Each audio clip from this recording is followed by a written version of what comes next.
This story happened about 7 years ago when I moved to the United States for my higher studies. At that time, I was living in a small apartment near my university in Oregon. Life was pretty normal. I studied during the day and was trying to find a part-time job so I could cover my personal expenses. During those months, I made a group of close friends. Some of them were international students like me, and a couple were locals. What connected us all was our love for adventure, traveling, and camping. Almost every weekend, we would plan something crazy. Sometimes we went on long highway drives, and sometimes we went camping in forests or near mountains.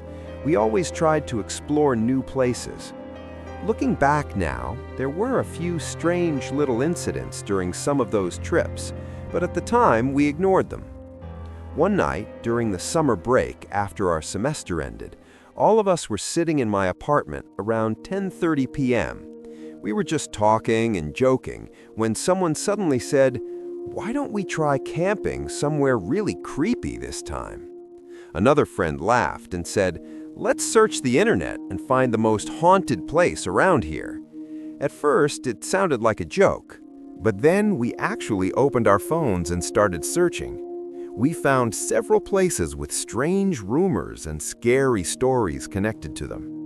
After reading a few forums and blogs, we finally chose a remote forest area somewhere deep in the mountains of Oregon.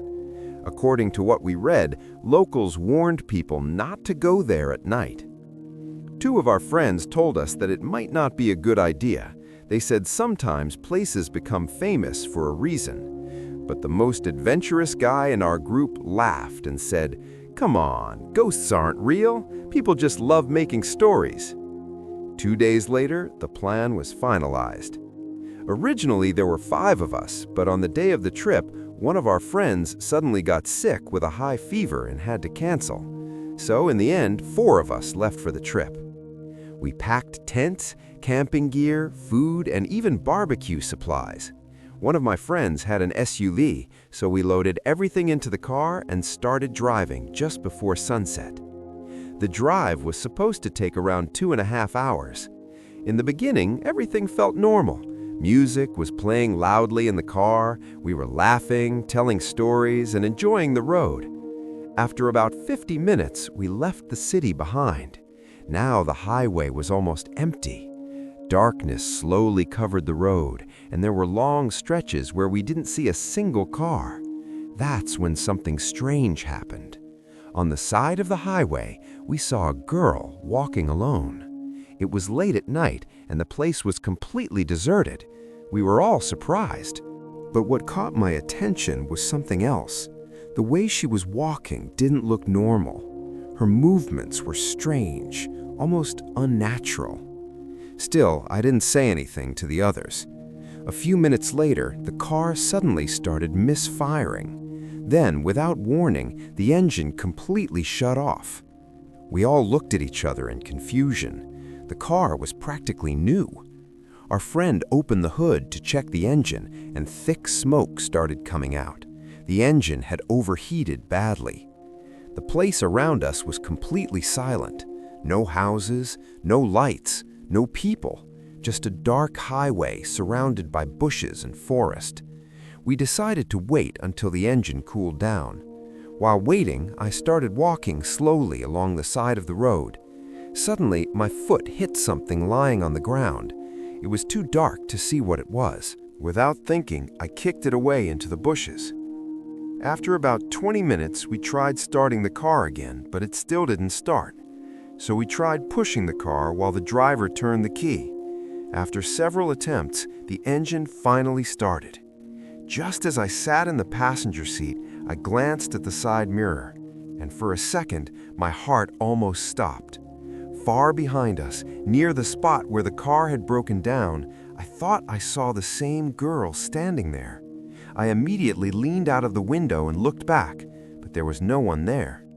I convinced myself it must have been my imagination. About an hour later, we finally reached the forest area.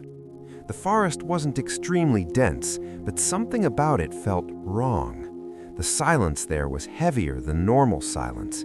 It was the kind of silence that makes you feel like you shouldn't be there. We parked the car near a dirt road and carried our gear a short distance inside the forest. We set up our tents and started cooking. By the time we finished eating, it was around 11:30 p.m. Someone suggested we should explore deeper into the forest. That decision turned out to be the worst mistake of the night.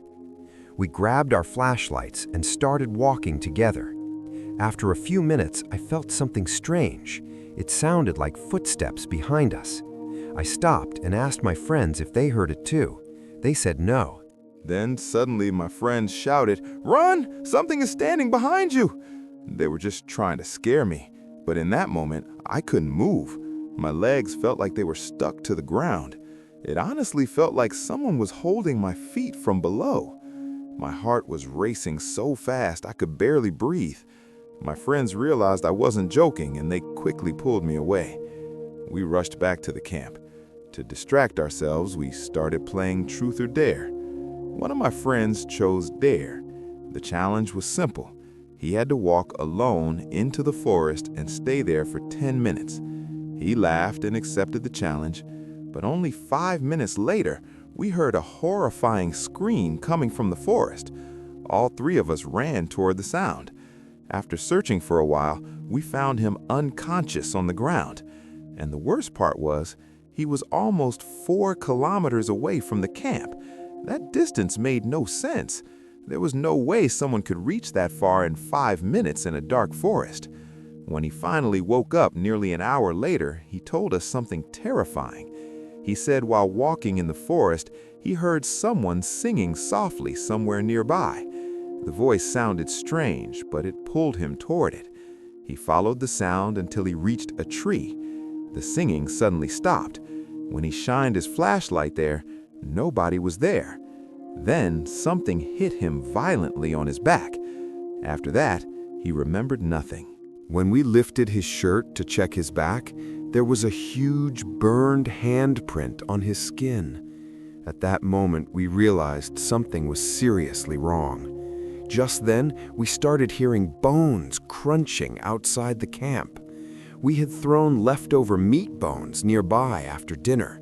Something outside sounded like it was chewing them. We stayed inside the tent, frozen in fear. After 10 minutes, the sound stopped. When we looked outside, we saw giant footprints near the fire pit. They didn't look human. They didn't look like any animal either. That's when we decided we had to leave immediately. But before we could pack everything, we heard multiple growling sounds moving toward us through the forest. It sounded like a whole pack of creatures running in our direction. Panic took over. We ran straight toward the car, but when we tried to open the doors, they were completely jammed. No matter how hard we tried, they wouldn't open. The sounds were getting closer. Terrified, we ran back to the tents and locked ourselves inside. The growling noises surrounded the camp for nearly 30 minutes. Eventually, the sounds faded away. We waited inside until sunrise. When morning light finally appeared and we stepped outside, the ground around the camp was covered in blood and a horrible smell filled the air. Our car had deep scratch marks all over it. This time, the doors opened. We threw everything into the car and drove away as fast as we could. But the worst part of this story didn't end in that forest, because something followed me back home. And what happened after that night was even more terrifying. Moral: some places in this world are not meant to be explored. Curiosity can sometimes open doors that should never be opened. If you enjoyed this story, make sure to like the video and subscribe to the channel for more real and terrifying horror stories. And remember, not every legend is just a story.